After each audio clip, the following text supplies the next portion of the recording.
What is going on? It's Alex coming back at you with another video, and today we're going to be doing a mock draft Monday 2-round no trade mock draft special. If you are new, feel free to like, comment, subscribe. Y'all know how to use YouTube at this point. Below my face is my board. Below that is going to be all the great ways to get involved with our community, as well as take advantage of our two sponsors, UnderDog Fantasy and Olipop. Let's get right into this. Let's have some fun. We are on the way to 10K. Let's try to get there by the end of the draft cycle.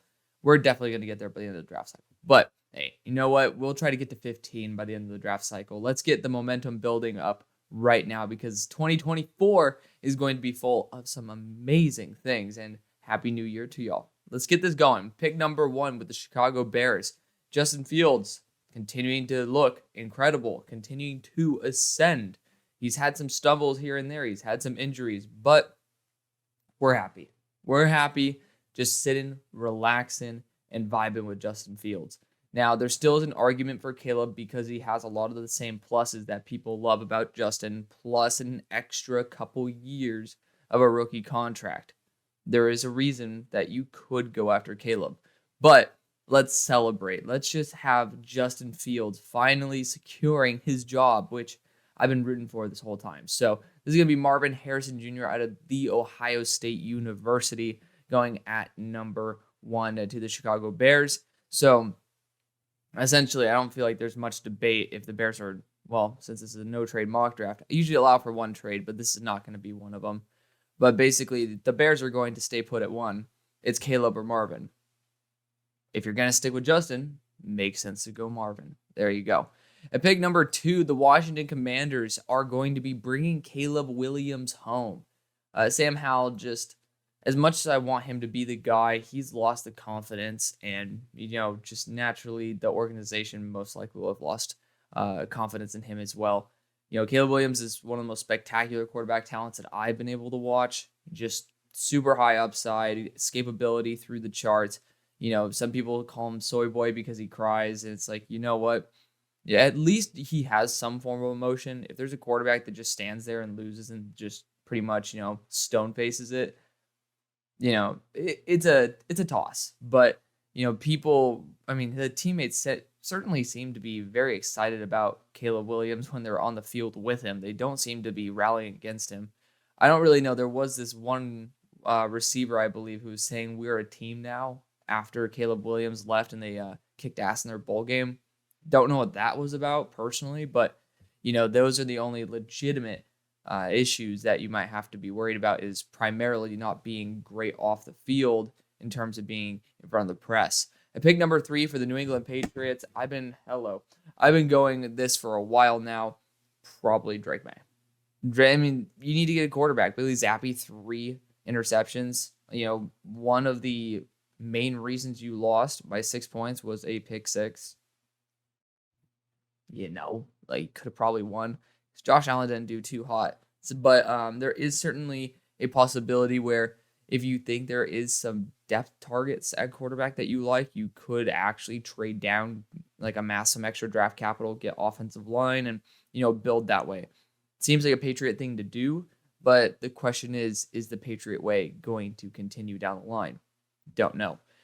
Pick number 4, the Arizona Cardinals have officially gotten themselves out of striking range for Marvin Harrison Jr. Now the question is, what is the right move for Arizona? I could exercise my 1 trade clause because, again, I always have a 1 trade clause in a no trades mock draft just to at least make it a little bit more digestible, but I don't think I'm going to in this one. Realistically, it comes down to whether you want to fix the defense or the offense, and you kind of need to fix both, even though you beat the Eagles somehow, some way. Y'all kick some ass, but, when you analyze how to fix this team the best way, it's going to be probably getting rid of DJ Humphries, which means that you'd probably want to get Joe Alt, Olu Fashanu, or wait for one of those right tackles, right? Or you want to fix the defense.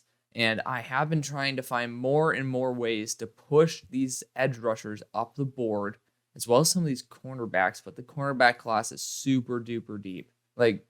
It is legitimately deep. I'm talking about at the end of the second round, we have some dudes who I think are potential first round quality talents in most drafts. So I don't feel like we need to push that. Edge rusher, I think, is where you really need to hone in on, or defensive interior. Now, there is a clear-cut number one defensive interior in this class. It's Jerzon Newton. And tomorrow, when I do a trades mock draft, as I do every single week, I think that it's going to be an amazing opportunity to trade back and still get Jerzon Newton. There's a good chance that you might get Chris Jenkins there at 36, and maybe you could snag Tavondre Sweat there at 17. But what I can guarantee you is that there's going to be a good corner at 17. There's going to be a good edge rusher at 17. There's not going to be the best of the best when it comes to defensive interior. And I feel like that's kind of the biggest area for improvement on this team. And this defensive interior class has dudes down the board, no doubt about it. But none of them remotely come close to the consistency and dominance that Jerzon Newton has had on the field. So Jerzon Newton's going to be the pick. He's going to be that dark horse selection there at pick 4. It's an extremely big, in quotes, reach because it's a lower value position. But this team's desperate for it, and he's a great player. He's been consistent well over the past 2 years at being just consistently in the backfield. And this year he improved significantly in his run defense as well. Just one of the best defensive interiors that I've studied. You know, if it weren't for Jalen Carter, we wouldn't have that high of a totem pole for being the best defensive interior to come out in the past couple of years. But, you know, he is my number 13 player in the class. Again, I would trade back to get him, but in a no trades mock draft, this is a massive need for this team. And you need to be able to plug it with somebody who is really high quality, and Jerzon Newton is exactly that. At pick number 5 for the New York Giants, we are going to opt for a quarterback here. I know, Daniel Jones, yada, yada. Save the crying for later, my friends. We're going Jaden Daniels here. You know, if you can end up potentially pairing him with Brian Thomas, which I don't know why people have been just getting on the dick of Brian Thomas lately. He's a really solid wide receiver. You know, for me, second round, absolutely. If you take him in the later first, be my guest. People are taking him in the top 10. Let's pipe down on that. He's a really good receiver, but, you know, it is what it is. Jaden Daniels, if I can pair him up with Brian Thomas somehow, some way, that'd be pretty damn cool. But ultimately, New York does need that little spark. If Tommy DeVito could win games behind this, you know, behind the offensive line with these weapons, I think Jaden Daniels can do much better. And, you know, Daniel Jones wasn't doing much better. So Jaden Daniels he might unlock that offense. Yes, there's some money tied up with DJ, but I mean, how much more are you willing to accept, you know, in terms of, you know, just kicking back, sipping on the Kool-Aid, so to speak, and allowing a subpar quarterback to lead your franchise? That just doesn't seem right to me. Jaden Daniels, Heisman winner, deserves a shot at that. At pick number 6 for the Los Angeles Chargers, it's hard to not go Brock Bowers here. Of course, there are all the tackles on the board. I have heard rumors that some of the tackles may fall. Those are not strong rumors, but it is intriguing to think about it. Brock Bowers, though, is the most unique player in this class in terms of his overall usage. He's going to be someone who can play out wide, someone who can play in the slot, someone who can play in line, and he's a really good blocker as well, so you can use him in all phases of the game. Brock Bowers is the perfect addition for the Chargers. I know I've been taking him to the Chargers for a while now, but there just simply isn't a better choice for a Kellen Moore potential-led offense. At pick number 7 for the Tennessee Titans, when in doubt, go the Joe Alt route. Doesn't matter which left tackle you want to go for. Like, tackle is what you need the most, especially after your quarterback just goes down with an ankle injury in Will Levis. So the Titans at 7 are going to be going Joe Alt. He feels like a better complement for Peter Skoronski than Olu Fashanu, but you're really nitpicking. It doesn't matter. You can pick the player that you think is best. Of course, leaving the New York Jets at pick 8 to select Olu Fashanu. I don't feel like I need to explain that very much. I mean, Malik Neighbors is a really good option too, but I feel like Aaron Rodgers has done a lot more with a lot less in terms of receivers, and ultimately health is what can really limit this team rather than just the explosive firepower. Really love Malik Neighbors, but you know, looking at it, you have to address the offensive line. So just a quick recap, because I do have some members of the community, some members of our family that do not have, who are actually listening to this solely on audio. Pick number 6, the Chargers go Brock Bowers. Pick 7, the Titans go Joe Alt. And pick 8, the Jets go Olu Fashanu. At pick number 9, the Atlanta Falcons need a quarterback. And as much as I love Bo Nix, I just don't see him going in this range. And even though he is higher on my board than Drake May, I like to give y'all a taste of my own thoughts with the more heavy focus on realism here. So I don't think that the Falcons are going to reach on a QB. And if they can't move out, it's really down to the Leatu Latus of the world, the edge rushers, or go after Malik Neighbors. And I love the idea of Malik Neighbors pairing up with Drake London. He's the only wide receiver who is on your roster after this year, unless, of course, you re-sign them. But Malik Neighbors is not getting out of the top 10. He's my number 15 player in the class, not because it's not because I think everybody should have him at 15. It's just because I have players like Christian Haynes and, Terrion Arnold, Talise Fawaga, who I've had as like my type of guys. Well, not Terrion Arnold, but Christian Haynes and Talise are two of my guys from the beginning of the year who have been able to pan out, luckily. So at pick number 10, we're with Chicago. Oh, man. Y'all would have loved it if I ended up letting Malik Neighbors fall to pick 10, huh? That would have been fun. Can you imagine Marvin Harrison, Malik Neighbors, and then DJ Moore? That would have been crazy. But, we got to live with some form of realism here. I do think edge rusher is the second route that they will go. You're analyzing it. It's like quarterback, wide receiver, edge rusher. Those are the first round targets. And there's a lot of really good ones on the board. I will opt for Jared Verse because at 260, I think he complements very well with what Montez Sweat has to offer. And, Jared Verse has a lot better push on the pocket, in my opinion, than some of the other edge rushers that are available. So Jared Verse, spectacular player. You could go any route. You could go Dallas Turner or Braylon Trice, who I have above him. But, you really can't go wrong. So pick your poison. At pick number 11 with the Las Vegas Raiders, y'all need a spark on offense, but simply put, I just don't really think the value is there. Even with Bo Nix being graded higher than Drake May, in my opinion, again, it's a hot take. I get it. And to be fair, it's not one of those hot takes I'm super duper confident in. But, when it comes to quarterbacks, even if this were what I would do mock draft, I don't think that this is the right spot for a quarterback. Right now, I don't think the value is rich enough. So it'd be too much of an overpay, in my opinion. I would maybe trade back from the Raiders and then try to get a QB. Of course, there's so many QB needy teams. Right here with the Vikings, I just know I very well might target one just out of pure necessity with a super loaded roster. But we'll talk about that when that time comes. For the Raiders, though, I do think that the primary position I want to target is trying to get an alpha corner one. I love Jack Jones. This is BS because we've seen it in a billion different angles. It should not have been offsides. Y'all know it. Everybody knows it. So there's no real reason to get laborious about it. But getting a corner one on the outside, having Jack Jones there with Kool-Aid McKinstry is just another way to, fortify his strength. And honestly, I feel like this defense needs to have another strength outside of essentially Max Crosby. So you're going to have Tyree Wilson developing, and then you'll have Kool-Aid McKinstry. I feel like that's just a really nice combination. Max and Tyree, and then Kool-Aid and Jack.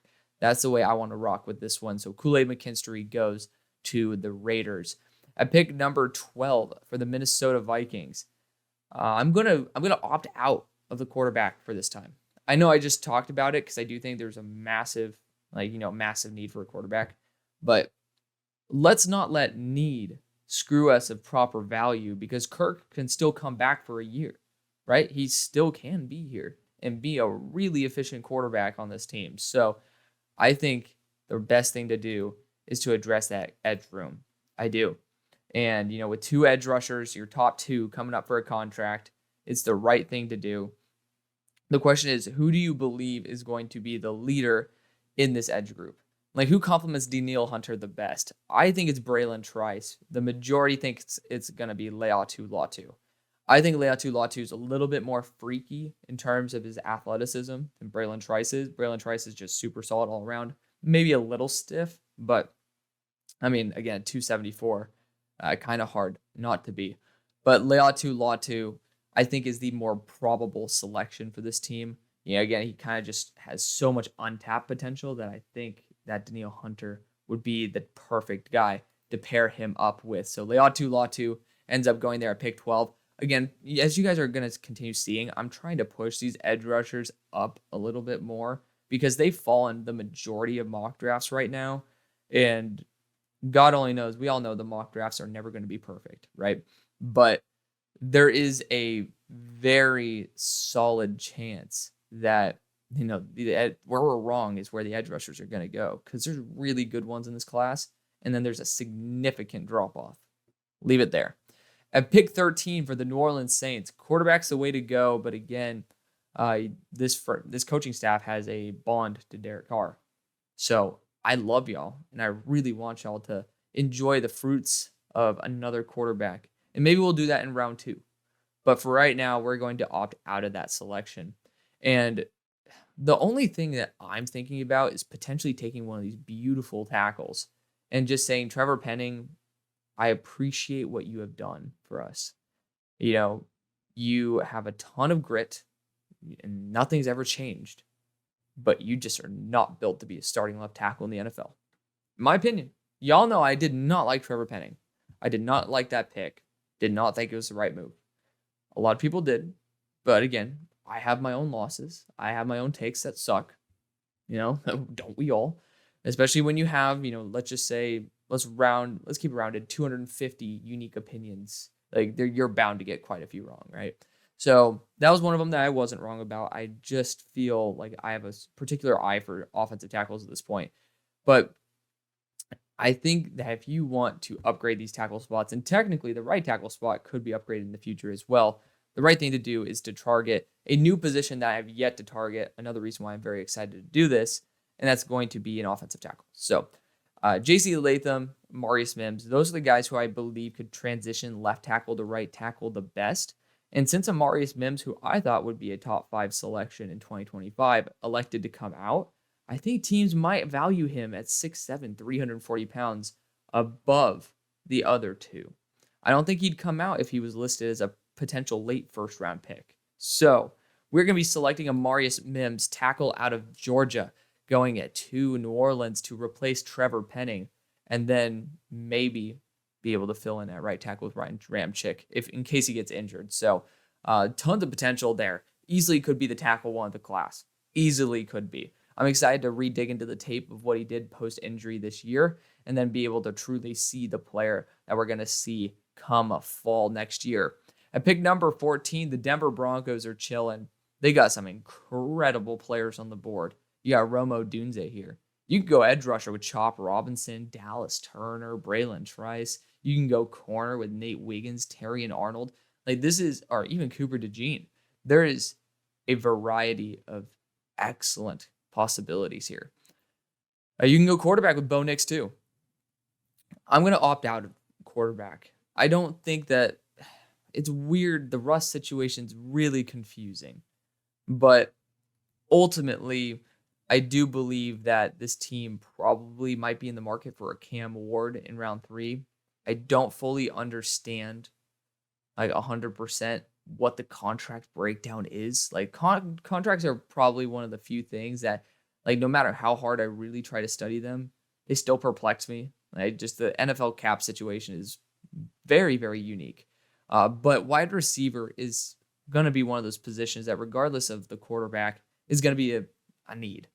And I think Rome Odunze is going to be a great value selection there, especially in a mock with trades. I do believe that this Kansas City Chiefs would be a great destination for Rome. So if it helps at all, you might be taking Rome away from, in your division, being able to see him twice a year. At pick 15 for the Seattle Seahawks, one of the teams that let me down the most this year, hands down the most. Just one of those teams that I had legitimate faith in them being potentially 14-3. That was my original record prediction for them. Solid offensive line, even though Damian Lewis proved to not necessarily be the best thing since sliced bread. But you have Anthony Bradford there. You also have Olu Oluwatimi, who both those guys are going to be studs in the next coming years. And then, that left guard spot I was hoping would be a solid patch. The tackles, they're still serviceable. And then you have great running backs, great weapons. Geno just needed to be adequate. The defense is super studded. That secondary is ridiculous. You have 3 potential like superstar safeties. I don't understand why we're here. I don't. You have Boye Mafe who's kicking ass right now. I don't get it. But another edge would not be an issue. Like, I think it's really down to quarterback and edge rusher. And I'm worried we might be at that spot where the quarterback has more value than the edge rusher. And I trust, honestly, Pete Carroll to develop edge rushers far better than developing a quarterback. Michael Penix doesn't have the mobility for this offense. Bo Nix does. And with the weapons that you do have in terms of just being able to dish it out to running backs as well as wide receivers, like you have a very well-balanced receiving core. I think Bo Nix is going to be the right guy. This is the proper range for Bo Nix. It wasn't earlier at pick 11, but here at pick 15, when you don't have a second-round pick, that's where it can be a little bit more, where you can flex a little bit more in terms of what you're willing to give up. At pick 16 for the Cincinnati Bengals, by the way, we are seeing some of my favorite players slip here. At pick number 16, though, Cincinnati Bengals, it's hard to not say Talise Fuaga. I do know that probably going to bring Jonah Williams back. But, like, how hard? Like, it's really difficult when you have an elite offensive tackle on the board. Like, really tough. Because there's not many other players that have remotely the value unless you're going to say T. Higgins is gone, which actually might be the case. I will say they'll bring T. Higgins back. I think that will be the case. They'll probably bring him back on a 1 year, see what happens, give it a one more last hoorah, and, let Tyler Boyd go. One of the players who continues to get disrespected, he's in Ohio. It's Emeka Egbuka. Like, just because his quarterback is ass and pretty much only throws to the player he used to play with in high school doesn't mean that Emeka Egbuka got any worse. He's one of the most talented wide receivers, gets no respect, and it's genuinely a shame. We're going to go to Emeka Egbuka here. I think that's the right player to go. I don't know why people hate on him. He's a very fluid athlete, very fast, explosive, great after the catch.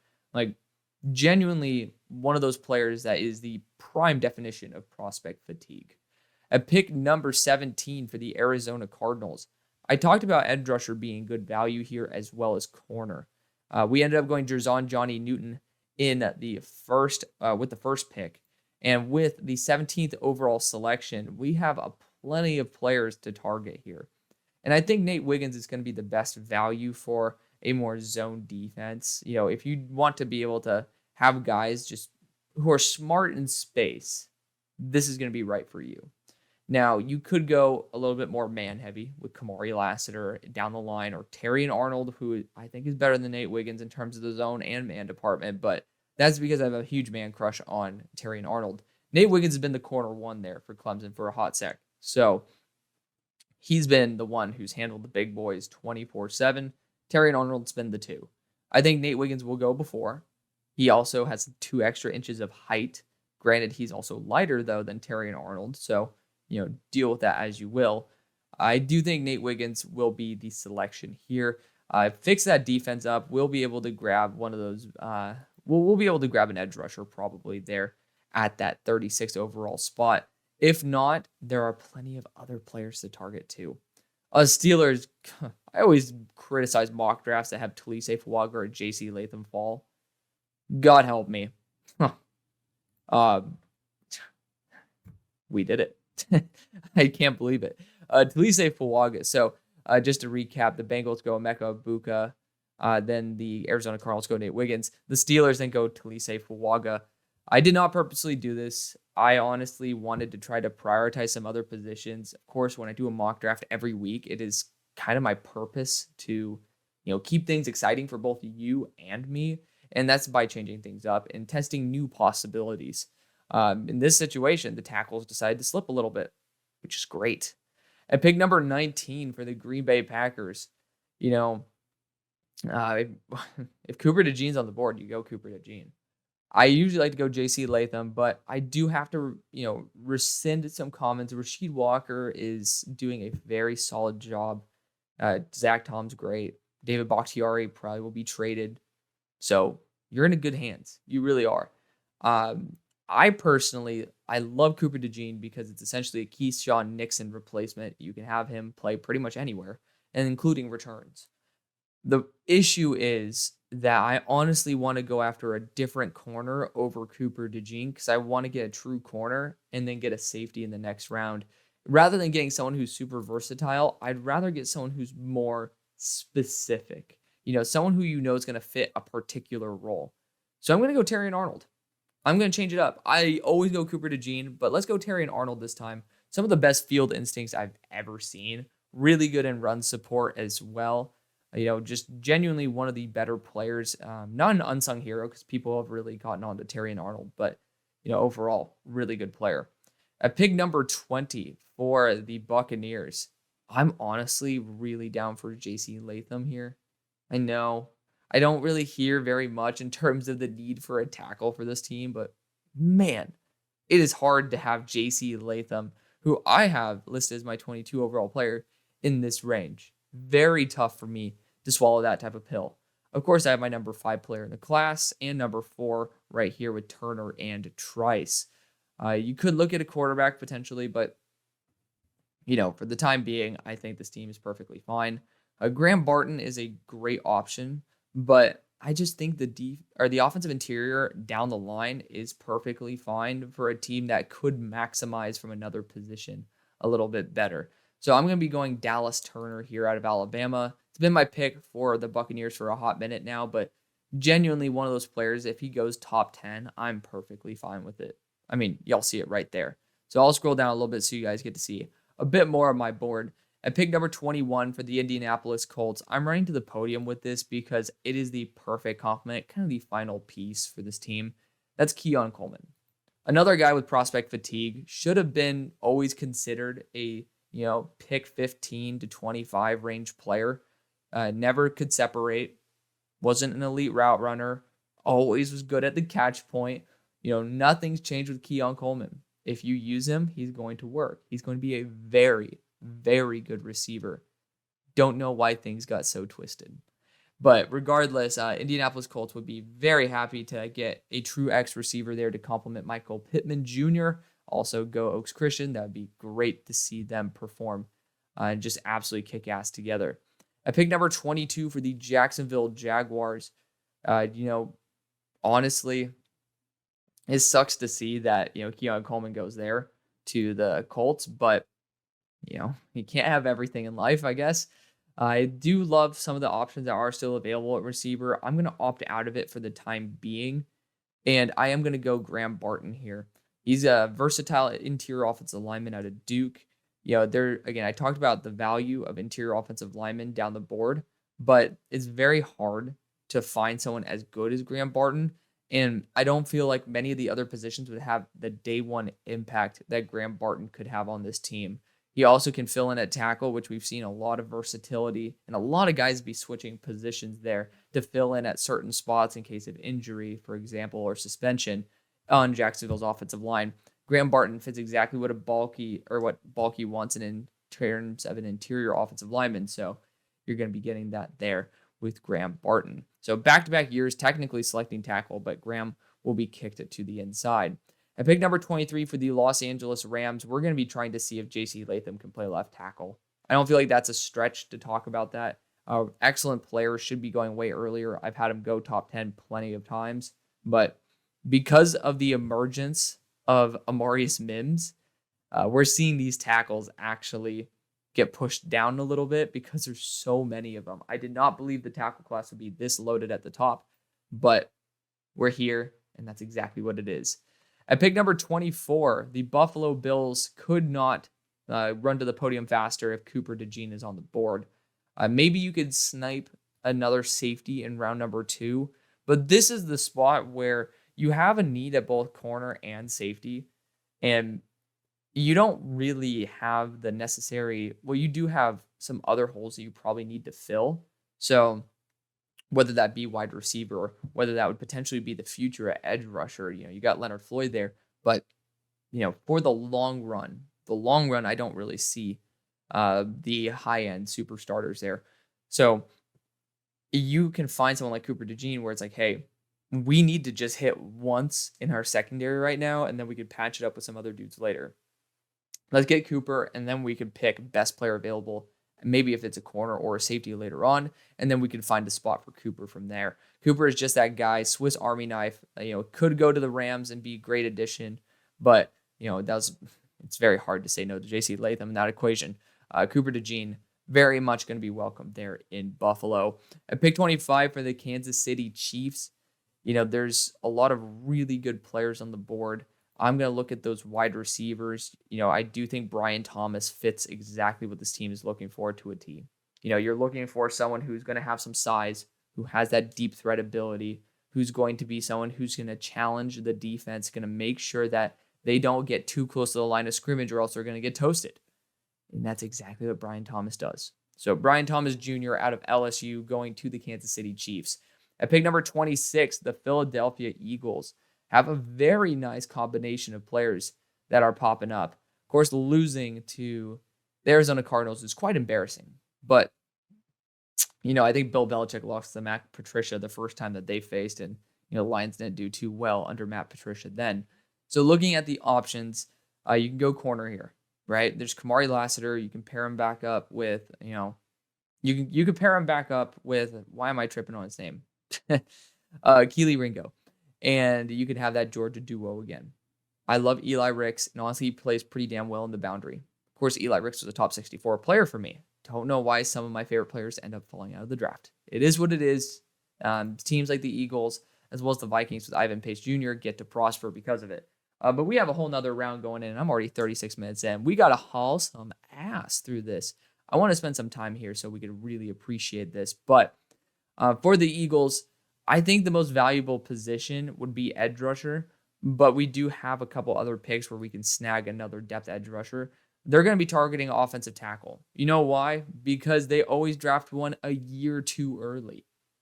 And then they end up prospering because of it, because maybe an injury happens and someone fills in, or because they actually get to hit the ground running. This is going to be Kingsley Suamataia, left/right tackle out of BYU. At pick 27 for the Detroit Lions, it's Chopper Braylon Trice. Y'all know what's up. I don't think I need to explain this too heavily to y'all. But, pick your poison. I'm going to go Chop Robinson for the upside, and because since he's a little bit lighter, more of a finesse edge rusher, he complements a little bit better. But you really wouldn't go wrong with going Braylon Trice. At pick 28, the Houston Texans are going Tavondre Sweat out of Texas. Big, absolutely absolutely monstrous space eater. And the dude, Tavondre, has just been phenomenal. He's developed his game as a pass rusher as well. Just somebody who can really make those big plays week in and week out. At pick 29, the Miami Dolphins are sitting here on the board. And honestly, you guys got roasted in the secondary.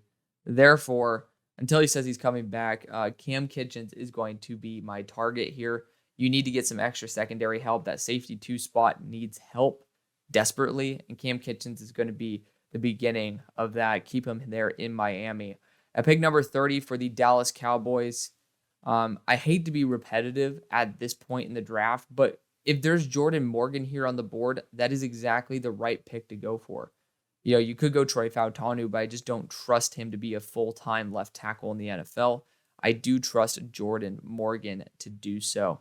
Looking at other positions, maybe you could go Braylon Trice here. If you want to go center that desperately, you could do that too, but naturally there will be somebody there at pick number 62. Offensive lines where this team really needs a hit, because naturally it's going to help the run game. The pass game's already doing great, so it's just a way to solidify your strengths. At pick number 31 for the Niners, y'all know I'm going right tackle or corner here, and there's not many right tackles in this class that I trust. Maybe I could get Blake Fisher at 63, but I'd rather go Tyler Guyton here at 31. So again, keeping it a little bit repetitive at this part of the draft. It's just because it's what these teams really do need. At pick number 32 for the Baltimore Ravens, it's going to be Troy Franklin or offensive line. I think it's just Troy Fautanu. You have to go Troy Fautanu. You have to. Like, this team, it needs also interior offensive line help, because I'm forgetting who's up for a contract. I think it might be Mrs. Zeitler. One of the guards is up for a contract. And you also need someone who could potentially fill in at tackle. The tackle class does fall off a cliff after this specific pick. So we're going to be drafting Troy Fautanu out of Washington here. Also is really aggressive in the run game. He fits the Ravens to a T. Would not be surprised to see him be their first round selection. At pick 33 for the Carolina Panthers, you just naturally need to continue building around Bryce. You got Tez Walker, you got Troy Franklin, you got Xavier Legette here. Just to change things up a little bit, I love Xavier Legette. We're going to go Troy Franklin out of Oregon to be a little bit more of that nifty route runner and separator. At pick number 34 for the Washington Commanders, somehow, some freaking way, you end up with Braylon Trice, my number 5 player in the class. You need edge rusher pretty desperately, and you end up getting exactly what you needed. At pick number 35 for the New England Patriots, it's tackle or it's wide receiver. And, again, I hate to be repetitive because, naturally I love to change things up. I am a sucker for storylines. I really am. So get Drake May and Devontae Walker together. I know that I have a lot of fans that are New England Patriots fans as well who love it. So, continue to enjoy it. Apologies for the lack of creativity in the first 2 rounds because naturally I just think that is what's best. At pick 36 for the Arizona Cardinals, we have already drafted defensive interior with Jerzon Newton as well as corner with Nate Wiggins. So we've addressed the defense for the most part. Looking at some other positions that we could go after, I actually love the idea of Xavier Legette on this team. Getting someone who's 6'3", 227, and can actually run in a straight line that just probably in the 4.3s and is really good after the catch is a really unique and fun option. I'm going to exercise that option here. I don't think I've ever done Xavier Legette to the Cardinals, but also his after the catch ability really does feel like it would work well with Kyler Murray there. I picked number 37 for the New York Giants. I promised that we might end up getting Brian Thomas. That did not happen. See, I don't hate Brian Thomas. I don't know why people had this notion that I do not like Brian Thomas. It's just at pick number 10, it's a little bit rich for me. I think that I might go Jermaine Burton, A.D. Mitchell here. This team does need a wide receiver. Could end up waiting on it. Looking at other positions, I would be open to targeting. Edge rusher with JT Tuimoloau, to be fair, makes a lot of sense. Edge rusher 2 on this team, kind of an issue. And JT Tuimoloau has a ton of size. He needs a little bit more time to develop, and who better to learn from than a technician like Kayvon Thibodeau? Also, go Oaks Christian, go Lions. So we're going to be going JT Tuimoloau here. I don't think edge rusher is that huge of a need, but again, huge drop-off after JT. At pick number 38 for the Los Angeles Chargers, corner 2 is going to be my next move for y'all. I think that it's corner 2 or defensive interior. There's some good corners here, but I do want to start changing things up. I know y'all need a corner 2, but I need to change some things up. I need to keep it exciting for myself as well. Defensive interior still needs help, and Chris Jenkins is here. I'm going to rock Chris Jenkins this time. We'll try to snipe a corner down the board in the next draft because I do think in round 3, there's some good targets there too to be your number 2 corner. At pick number 39 for the Tennessee Titans, we went offensive tackle already. I think it's wide receiver or go after a defensive back. And Johnny Wilson's really intriguing. I think I've done this once before, but y'all are looking for a tight end essentially or a wide receiver 1. Johnny Wilson will be either of them. And he'll be successful at one of them. So we're going to go Johnny Wilson. We're going to do it. I like that idea. 6'7", 240 pounds. Absolute monstrosity. We still have Christian Haynes on the board. He is my next best player available. We'll continue scrolling down after he goes. At pick 40, Green Bay has already selected a corner in Terrion Arnold. And, oh, surprise, surprise, Tyler Nubin's here. Safety class just naturally falls. So safety definitely is a position to target. So now we get to fix that secondary with Nubin as well as Arnold. At pick number 41 with the Atlanta Falcons, this is a quarterback selection. Now, I don't have Shedeur coming out. Carson Beck's already declared he's returning. I don't know why he is still listed on here, but PFF, do your thing. Quinn Ewers, I also have returning. I feel like, given the fact I haven't talked about them at all, should probably show you that, but would rather be explicit than implicit. Is Michael Penix or JJ McCarthy? Yes, I have Joe Milton there as well. And technically I have Joe Milton above him, but that's because I'm a stubborn POS and naturally have a lot of love for some certain players. I think JJ McCarthy fits this team perfectly. And, I think that you could go Michael Penix here, and he's good at using those high-end weapons and just saying YOLO, screw it. But JJ McCarthy's younger. It's less injury prone. Just because Michael Penix has had, I think, 3 season-ending injuries now in college. That's another reason why he continues to slip. But JJ McCarthy, in my scouting report, ended off as being a better Desmond Ridder. You're getting an instant upgrade. It's the second round. It's good value. Let's go JJ. JJ McCarthy goes to the Atlanta Falcons. I picked number 42 for the Washington Commanders. Looking at it, I'm trying to find a way to justify going after a left tackle. Patrick Paul is just not athletic enough for me. Karan Ahmadjadjeh, I love him. It's hard to justify him going this early because just because you need it doesn't mean you go after it. You don't need to do that. I think I'd rather go. I mean, I wish, to be fair, Troy Fautanu were available. I might just go after Christian Haynes. The interior of the offensive line needs some help too. And I'd rather get an all-pro guard than get a potential fringe starting tackle. I want to be able to help y'all out. You could go a linebacker here as well with the best linebackers.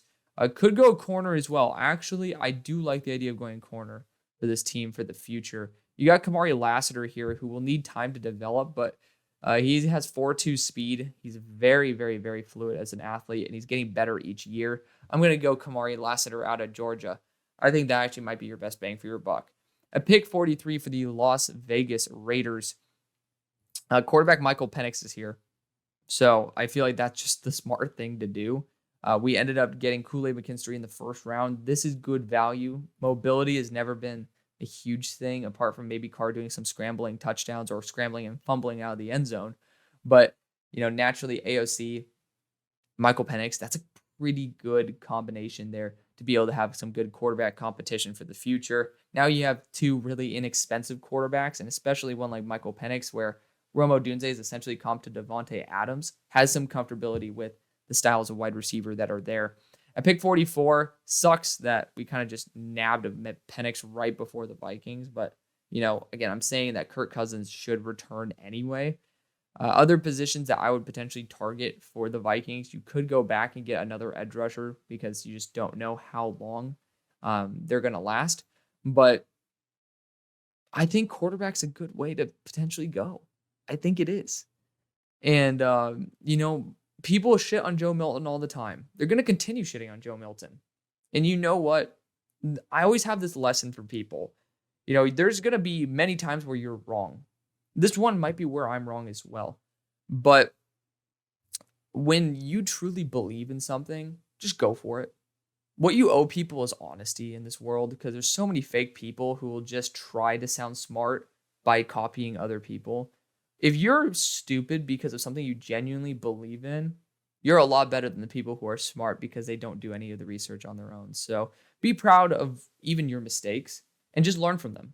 That's all you owe people is honesty, and you owe yourself the ability to look in the mirror and say, you know what? I messed up. This might not be one of my mess ups. This might be one of my great successes. Who knows? Joe Milton has an arm that can throw over 90 yards. He is somebody who, when he has proper mechanics, swear to God, he bugs the hell out of me because he's literally, just an overstride fix away from not overthrowing a lot of balls. He is pinpoint accurate. And his issue is a little bit of processing, but the easiest way to fix processing errors is by just gaining trust with your receivers and just getting more experience and more practice. I think Joe Milton could be certainly the future quarterback of the Vikings. It's a great way to learn under Kirk Cousins as well, who's an elite processor. We're going to be taking a quick little run on quarterbacks here. Now, there's a big drop-off. Now, Cam Ward just declared today. But, Joe Milton, I just wish people could see what I see, because there's just so much potential there. When you watch him play, we have a little bit of a graphics error here. There we go. It's a graphics error. There's a highlighting issue. But I'm hoping that y'all one day will be able to see what I see. There's just so much potential with Joe, and I'm hoping that it ends up coming to fruition. It will certainly be a draft time analysis whether I believe that he'll succeed or not, because it really depends on the veteran that will mentor him. At pick 45 for the Philadelphia Eagles, we've gone Kingsley Suamataia so far to be that future for Lane Johnson. This is going to be actually a corner. This is going to be Kalen King out of Penn State. Super smart. A little bit on the short side, but I think James Baldberry is going to be kicked out to the curb. He's made enough money in his career. He doesn't need to panhandle. He'll be okay. But, maybe we'll see him go to another team that's pretty cornerback needy. That dude's just not good. Not where it's at. I rewatched Kalen King, especially that Ohio State game, and he had some pretty poor reps. Absolutely. But you have to see why players have poor reps rather than just having poor reps. And, naturally he's in good position here and there. There's one route that has been kind of the Achilles heel of both Penn State corners that I've loved in Kalen King as well as JPJ. It's the friggin' slant route.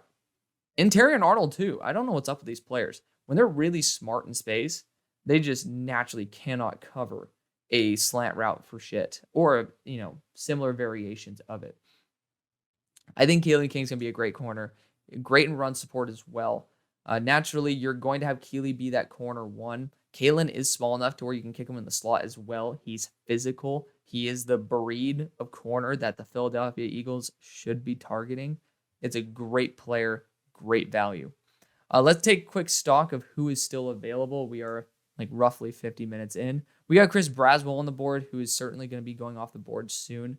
I'm just seeing if there's anything atrocious or the players that continue to slip, because naturally that's just what happens in the draft. There's good players who end up falling. Tight end wise, Jatavian Sanders is still here. One of his landing spots actually is the New Orleans Saints. I don't fully believe in their whole entire receiving room, but bite me. I do think they could try to target a defensive back at this spot, but also defensive interior.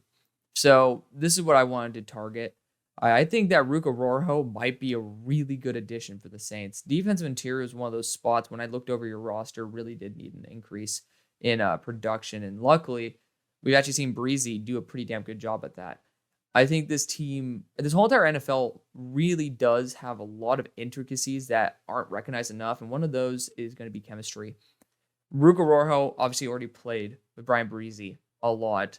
And when players are able to communicate naturally without actually having to say any words, they just fully understand how the other player is going to react. And it's almost like a hive mind, so to speak. You can truly see how much more fluid plays end up playing out. You can just really see when players know how to properly cover their responsibility because they know where the new gaps might pop up. They just know how to react properly because they know what the other player that is next to them is doing. So I think Ruka Rorho is an amazing player. He's my number 34 player in the class. That's primarily because I ended up having to put Amarius Mims back on the board. But Ruka Rorho is special. You're going to pair him back up there, and you can kick him out to edge too, which is fun. But you're going to pair him back up with Brian Breezy, and you're going to have a blast. At pick number 47, the New York Giants are back on the board. So far, we've gotten Jaden Daniels as well as JT Tuimoloau.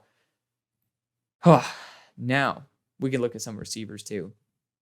You got A.D. Mitchell here. I love A.D. Mitchell. Jermaine Burton as well. Jalen Polk. Jalen Polk's fun. I really like Jalen Polk.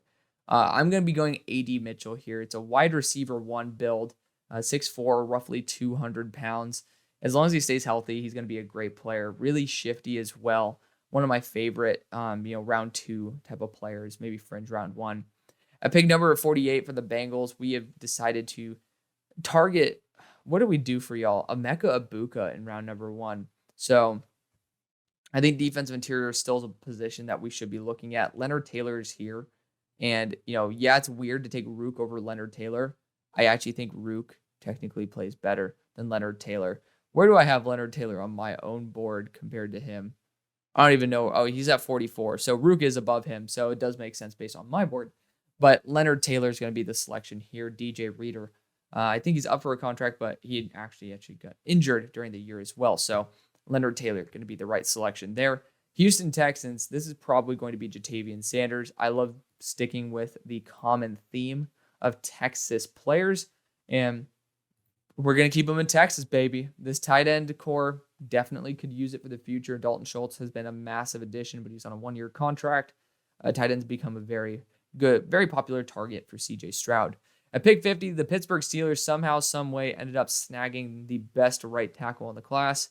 Again, I don't force players to the teams. I genuinely could not care because I'm going to probably make another mock draft another day, and then I'll forget about exactly what I do. So again, that naturally is why I don't favor any teams. Like, it's not like I'm going to make one mock draft, leave it for a month and see what happens.